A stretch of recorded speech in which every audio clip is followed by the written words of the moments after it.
tous, pas seulement à cause de l'oxygène qui manque et essouffle.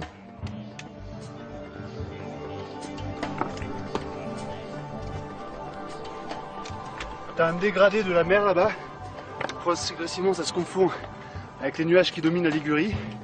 Et ça fait vraiment l'unité entre mer de nuages et mer Méditerranée. Ça c'est vraiment beau. Ça bien sûr on le voit ici que dans les Alpes-Maritimes. Là on est presque à 3000 mètres. Et arrivé au balcon ça sera vraiment 3000. Et ensuite il nous reste la course d'arête. C'est en alpinisme, alpinisme facile. Donc on se mettra en cordée un peu, puis on avancera.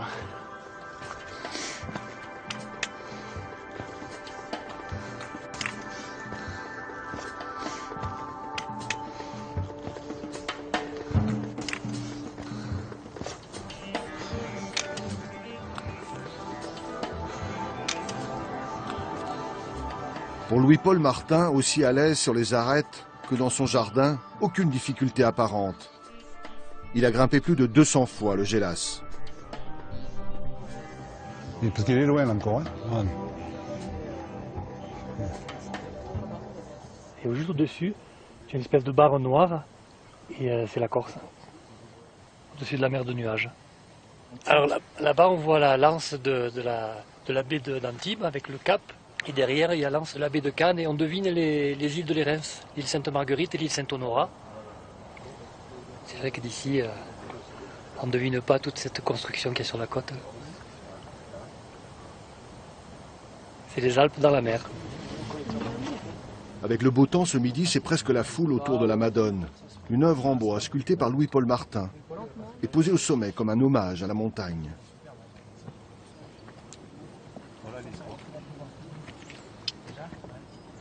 Et ça fait bientôt 10 ans.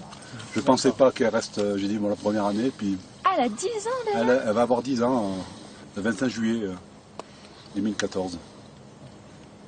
Et donc l'hiver, elle est toute recouverte, parce qu'on monte l'hiver.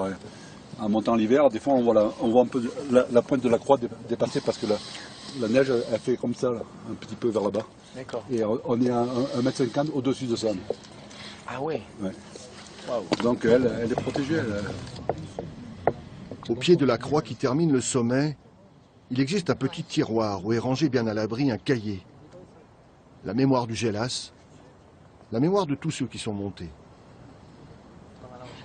J'ai écrit un petit mot pour dire à quel point je suis heureuse d'être au sommet. Parce que c'est un petit défi personnel, parce que la montée est difficile, que j'ai un peu peur du vide et que j'ai beaucoup pris sur moi. Donc j'ai pleuré à l'arrivée et je suis vraiment très fière d'être ici. Et pour le coup, donc on a rencontré le sculpteur de la Madone. Donc on a un peu échangé et c'est beaucoup d'émotions.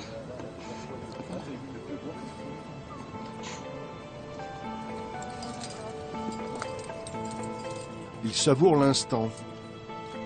Les yeux perdus dans l'horizon, entre la mer de nuages et la mer Méditerranée.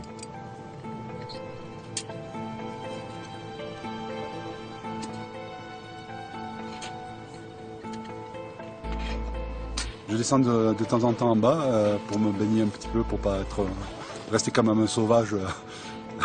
Parce que j'ai peur d'être... Il y a des vieux qui l'ont jamais vu la mer. Hein. Mon grand-père, moi, avant d'avoir, il a vu la mer, il avait peut-être 50 ans. Et comme il était paysan dans la vallée, ils n'ont pas nécessité d'aller à la mer. Quoi. Leur vie, c'est la montagne. Alors c'est sûr qu'ils la voient de loin, mais c'est quand même des montagnards.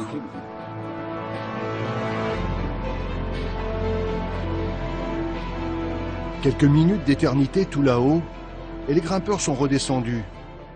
En montagne, où la météo peut se dégrader si vite, il faut savoir revenir sur terre, rejoindre les vallées. Quant à la Madone de Louis-Paul Martin, depuis son promontoire extrême, elle continue de regarder la Méditerranée, avec tendresse.